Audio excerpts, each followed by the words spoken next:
नमस्कार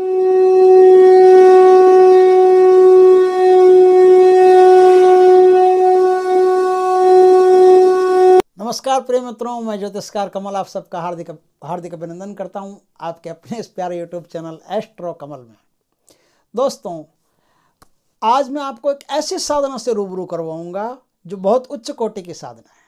और ये साधना देने वाले, भेजने वाले बुजुर्ग मित्र, अच्छे साधक, उनका आशीर्वाद हमारे सर पे, उनका हाथ हमारे सर पे, जनता के कल्याण के लिए उन्होंने, दुनिया के कल्याण के लिए उन्होंने एक बहुत उच्च कोटि की साधना हमको भेजी। जो साधना यदि हम अपने इस YouTube चैनल से देते हैं तो हजारों, लाखों, कितने ही लोगों का उद्धार, कल्याण हो सकता है।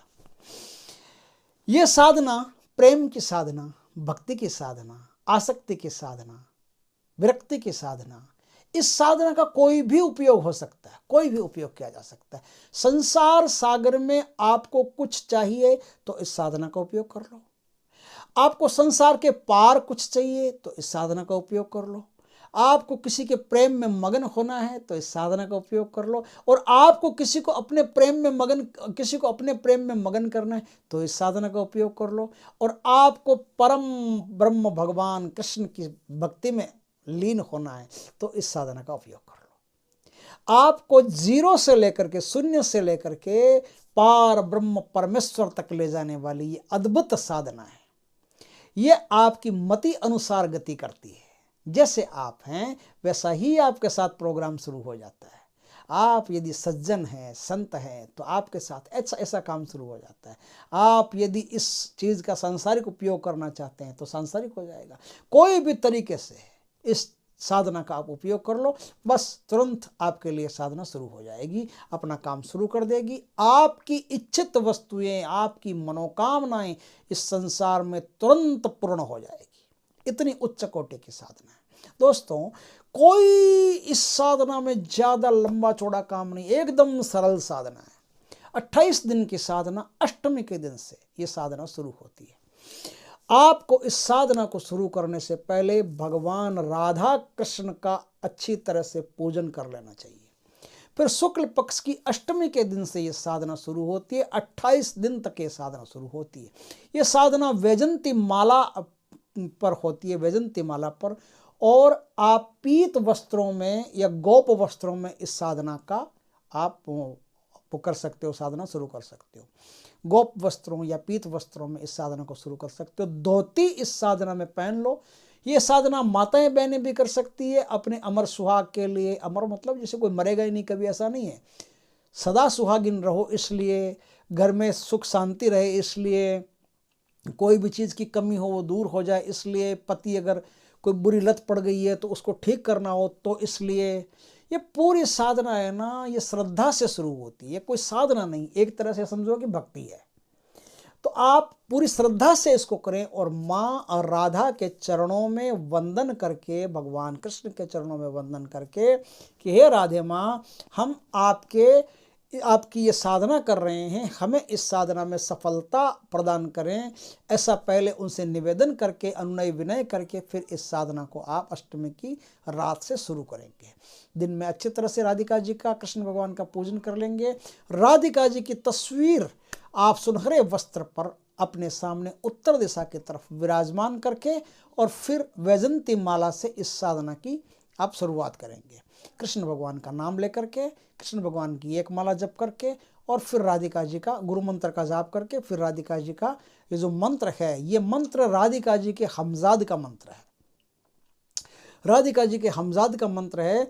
और इस मंत्र का जाप करने से राधा माँ का जो हमजाद है, मतलब राधा माँ का जो साया है, वो आपके सामने उपस्थित हो जाएगा। और उपस्थित होकर के वो साया जो है वो आपकी हर संभव मदद करेगा, आध्यात्म से लेकर के संसार के समस्त कामों तक।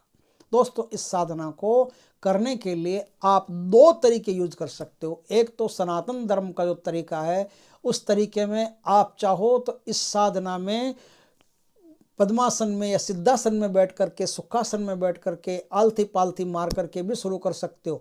इसमें 5 कलर का आसन काम आता है, इस बात का ध्यान रखना। पचरंगी जो आसन होता है, पचरंगी आसन का आप उपयोग करेंगे।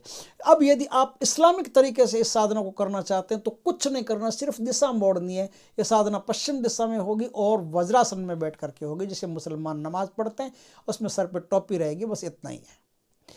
इस साधना में अगर इस्लामिक तरीके से करते हो तो आपको आयतुल कुर्सी का घेरा लगाना पड़ेगा, और सनातन धर्म से करते हो तो आपको कोई भी सुरक्षा मंत्र हो, हनुमान जी के अलावा कोई भी सुरक्षा मंत्र हो, उस सुरक्षा मंत्र का, चाहे काली जी का हो, दुर्गा जी का हो, भैरव जी का हो, कोई भी हो, उसका आपको घेरा लगाना पड़ेगा। हनुमान जी का घेरा इसमें नहीं चलता, इस बात का ध्यान रखें। बस यहाँ से आपकी ये साधना शुरू होती है। साधना में आपको पूर्ण प्राकृतिक वस्तुएं भोग के रूप में देनी है, और मट्ठे की जो लस्सी बनती है ना, दही की लस्सी में मिश्री डाल करके फिर दही की लस्सी बना करके और उसको केसर डाल करके पिला करके वो लस्सी आपको माँ राधा जी को चढ़ानी है। जैसे ग्वाल बाल क्या खाते हैं, मक्खन खाते हैं ना, तो वो मक्खन आपको चढ़ाना है, दही की लस्सी चढ़ानी है, मिश्री चढ़ानी है, मक्खन मिश्री का भोग और दही की लस्सी है ना, ये चढ़ाने आपको, ये भोग आपका रहेगा। सुबह उस भोग को आप परिवार के जन खा सकते हो, बहुत आदरणीय भोग है। इसको खाने से भी आपकी मति जो है, अगर कई गलत रास्तों पर चलती है तो वहाँ से आकर के एकदम सही रास्ते पर आ जाएगी। दोस्तों, इसमें जो मंत्र सब कुछ तो मैंने बता दिया। वैसे इसमें शुद्ध गाय के घी का दीपक जलेगा, इस बात का ख्याल रखें, और शुद्ध गाय के घी के दीपक के साथ सुगंधित धूप हो और रूम भी आपका एकदम सुगंधित हो। बस इस प्रकार से साधना आप कर सकते हैं। तो इसमें जो मंत्र काम आएगा वो एक छोटा सा मंत्र है, उस मंत्र का आपको 1.25 लाख जाप करना पड़ेगा। कितने दिनों में? 28 दिनों में। 28 दिनों में उस मंत्र का 1.25 लाख जाप करना पड़ेगा। और जो दीपक है, उस दीपक की रोशनी पर त्राटक करते हुए या फिर उस दीपक को अपने पीठ के पीछे रख करके और आपका साया पूरी उस दीवार पर दिखे, ऐसा करके आप इस साधना को कर सकते हो। दोनों में से कोई भी तरीका काम कर सकते हो। समझा तो राधा जी का आना, आपका तो आना नहीं है, इसलिए कोई तकलीफ वाली बात नहीं है। श्रद्धा से ही करना। बार बार कहता हूँ कि श्रद्धा श्रद्धा श्रद्धा श्रद्धा से ही सफलता मिलेगी। मंत्र इसमें जो काम आएगा वो छोटा सा मंत्र है, आप प्रयोग करना। अगर कोई विधि अधूरी रह जाती है या कोई विधि मान लो जैसे किसी को आती नहीं है या हमको भी नहीं आती है, मान लो हमने बता दिया आपको, एक बार गाड़ी स्टार्ट कर दी, अब गाड़ी दौड़ेगी कैसे, तो वो आपको ये शक्ति है ना, ये खुद बता देगी कि विधि आपको किस प्रकार से करनी है और किस प्रकार से इस जो शक्ति बताए उसका पूरी अनुपालना करें, उस हिसाब से आप इस साधना को संपन्न करें। इसमें जो मंत्र काम आएगा वो मंत्र है या राधा का हमजाद। बस इतना ही मंत्र है, या राधा का हमजाद। या का मतलब होता है उपस्थित होइए, राधा का हमजाद का मतलब होता है राधा जी का जो साया है, जो हमजाद है, वो हमारे सामने उपस्थित होइए, होने की कृपा करें। जब वो उपस्थित हो जाए तो बड़े ही प्रेम से, विनम्रता से उनसे बात करें, उनको प्रणाम करें और फिर मित्रता के रूप में उनको आप लें कि हे राधा जी के हमजाद, हे माता जी के हमजाद। चाहे तो माता जी के रूप में लो, चाहे मित्रता के रूप में लो, क्योंकि मित्रता साधना में सबसे ऊंची चीज़ मानी जाती है। तो मित्रता में कोई भी प्रकार की वासना नहीं होती, मित्रता में कोई भी प्रकार का जैसे रक्त संबंध बनाने की भी ज़रूरत नहीं होती, और वो सबसे ऊंचा संबंध होता है। तो मित्र के रूप में आप राधा जी के हमजाद को सिद्ध करें। मित्र के लिए जो दिव्य शक्तियों में कर सकता है वो माता, बहन, भाई, कुछ नहीं, कोई नहीं कर सकता। तो इस साधना को करके आप अपने जीवन में जो कोई भी कमियां हो उसे भी निकाल सकते हो और जो कोई कमियां हो उसे भर भी सकते हो। दोस्तों, बहुत ही उत्तम कोटि की साधना है। इस वीडियो को ज़्यादा से ज़्यादा आपको शेयर करना चाहिए। अगर वीडियो अच्छा लगा हो तो लाइक करें, शेयर करें, कमेंट करें। पहली बार यदि हमारे चैनल पर आए, चैनल को सब्सक्राइब करें। पास में जो बेल आइकॉन का बटन है वो दबा दें ताकि हमारे ज्ञानवर्धक जानकारीपूर्ण वीडियो आपके पास सबसे पहले आ सके। जय राधे माँ की दोस्तों, जय राधे कृष्णा।